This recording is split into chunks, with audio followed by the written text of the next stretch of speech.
My name is Li Hongding. I'm affiliated with the Department of Geosciences and Research Center for Future Earth at the National Taiwan University. As many lines of scientific evidence and observation have shown that our environment and the climate is deteriorating so rapidly over the recent decades. So people and the government and scholars are implementing various approaches and methodologies to cope with such imminent issues. So under the framework and with support from our Ministry of Education, so this center was established in last April, aiming to enhance our research capability and innovation for sustainability sciences. So we integrate the expertise for environmental sciences, earth sciences, and social sciences, and other related fields. And we also integrate resources from different departments. To reconstruct the climate change in the past, we need some material. So we need some geological material. The material I'm using now, like sediment deposited in cave, because they formed under the water or in cave, they can preserve the signal, the climate and the climate signal in the carbonate. And we determine their ages and check trace elements or isotope to reveal the climate change.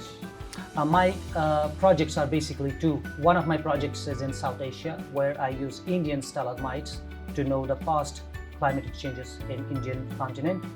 And then I'm using stalagmites from Africa, where I'm trying to understand the African climatic changes and how they have influenced the human migration across and out of Africa. So to basically understand how the climate will behave in future, we need to reconstruct the climate in the past. We know the instrumental records are last 100 or 150 years. That's not enough when we are talking about the climate of the Earth. So that's where I use these stalagmites to kind of reconstruct paleoclimatic changes. For sustainable development, the use of energy and the shortage of water resource are the two main challenges in the world. Especially the interactions between water and the energies is a critical issue right now. For example, how can we reduce energy input to produce clean water from seawater or from fresh water? CDI is a promising electrochemical technology to effectively remove arsenic as well other heavy metals. Because of its low energy consumption, high water recovery, no chemical use, and environmental friendliness. The IPCS is a degree program for the international master students and then the PhD students for the climate change issues and sustainable development researches.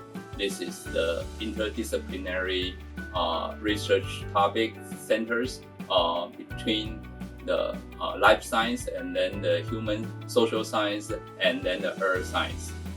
IPCS also sponsors some students to do the overseas on-site research, and we're collecting a lot of the data to understanding how Taiwan government and the business people and then the NGO has been initiated many different kind of the development practice projects to co-learning and co-helping the peoples in Jordan, particularly after the refugee crisis since a few years ago.